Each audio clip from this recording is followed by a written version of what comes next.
April 8, 1943, 27,000 feet above Caen, France. The oxygen mask couldn't hide Oberleutnant Rolf Hermekens's smirk as he watched the ungainly silhouettes climbing laboriously toward his formation through the crystal-clear canopy of his Fokker-Wulf 1905. The veteran ace of Jagdgeschwader 26 studied the American fighters making their combat debut over occupied Europe.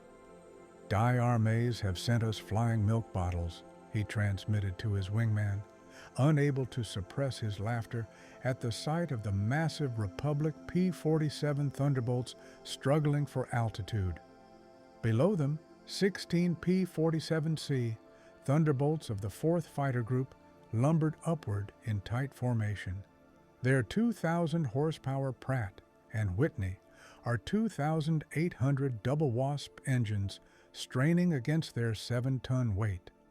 To German pilots accustomed to the sleek Spitfires and nimble Soviet fighters, these corpulent American machines appeared almost comical.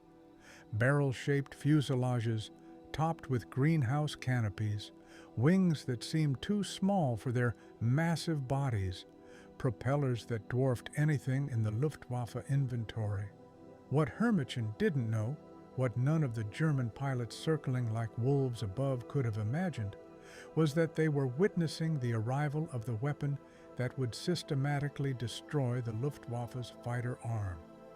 Within 18 months, these flying milk bottles would transform from objects of division into instruments of terror, their 8AN/M 2 Browning machine guns becoming the most feared sound in German skies. The mathematics of destruction were already loaded in those broad wings. 3,400 rounds of ammunition, a combined rate of fire of 6,000 rounds per minute, enough concentrated firepower to saw a Messerschmitt in half in less than 2 seconds. The transformation began that April morning when Major Donald Blakes Lee, commanding the 335th Fighter Squadron, spotted the German formation positioning for attack. The former Eagle Squadron veteran, who had transferred from RAF Spitfires just weeks earlier, understood what his men didn't yet know, that survival in the P-47 required abandoning everything they thought they knew about air combat. Stood what his men didn't yet know, that survival in the P-47 required abandoning everything they thought they knew about air combat. The Thunderbolt represented a radical departure from conventional fighter design philosophy. While the Germans had pursued lightweight interceptors, optimized for climb and turn performance, Republican aviation had created something unprecedented, a high-altitude juggernaut that used mass, power, and firepower to redefine the rules of aerial warfare. Among the 56 American pilots spread across the French sky that morning were men who would become legends, future aces whose names would strike fear into Luftwaffe hearts. But on April 8, 1943, they were novices in an untested machine, facing the most experienced fighter force in the world. The Germans had been fighting continuously since 1939, with veterans of Poland, France, Britain, and Russia. The Americans had been in combat for exactly 0 days.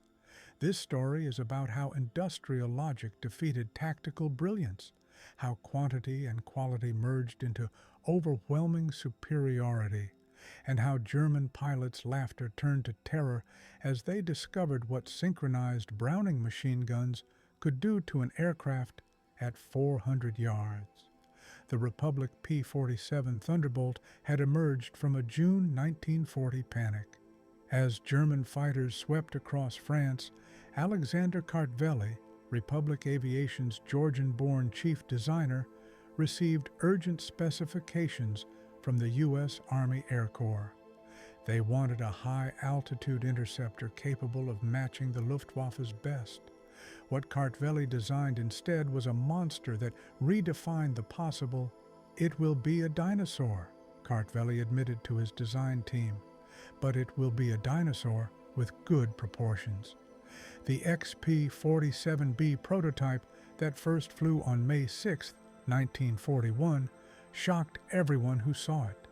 At 9,900 pounds empty, it weighed 65% more than its predecessor, the P-43 Lancer. The massive turbo-supercharger system, with its complex ducting running through the rear fuselage, gave it an almost pregnant appearance. Test pilots approaching it for the first time invariably asked the same question. This thing actually flies.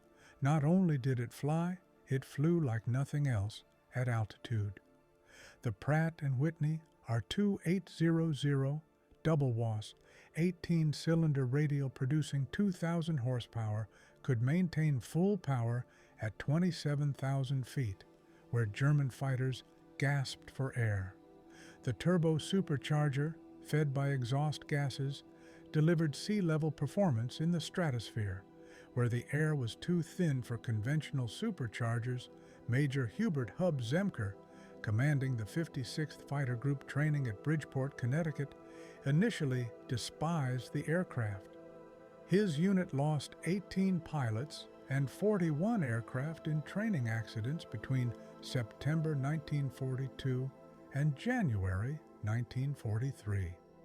The P-47 killed more Americans in training than Germans would in the first months of combat. It ground looped on landing, torque rolled on takeoff, and dove with such enthusiasm that pilots discovered compressibility, their controls freezing as shock waves formed on the wings. But those who mastered it discovered something extraordinary.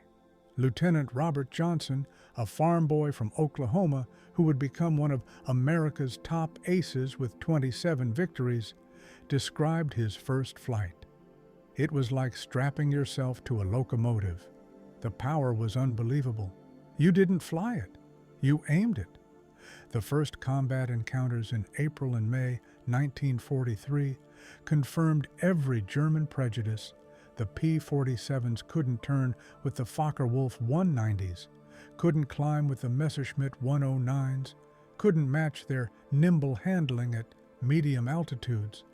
Luftwaffe pilots quickly developed tactics to exploit these weaknesses, attacking from below where the heavy Thunderbolts struggled, forcing turning fights where agility mattered more than firepower.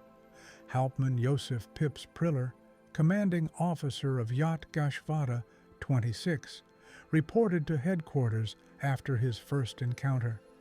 "The new American fighter is meat for the slaughter.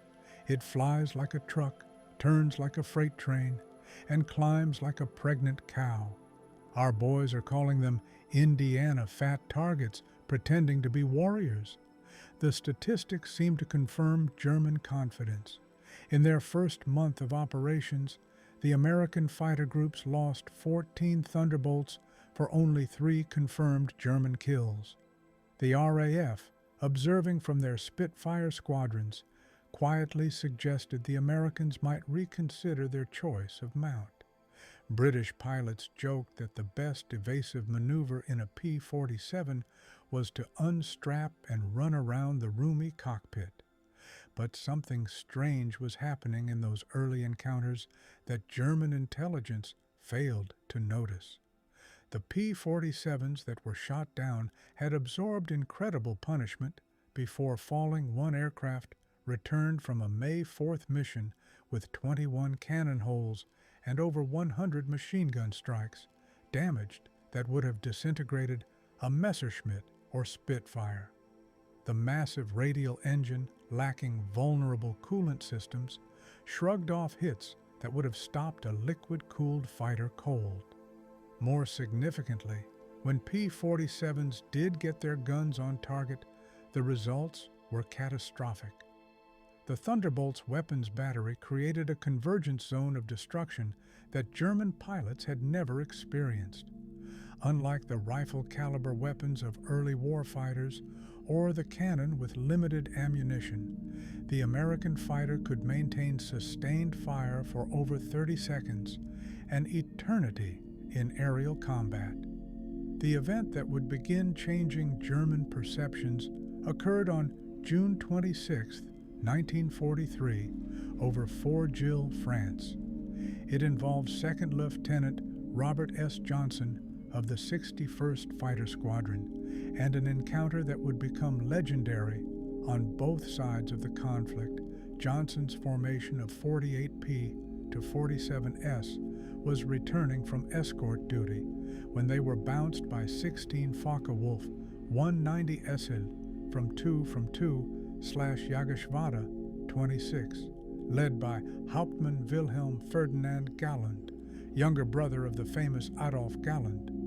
The Germans executed a perfect attack, diving from the sun with overwhelming speed advantage.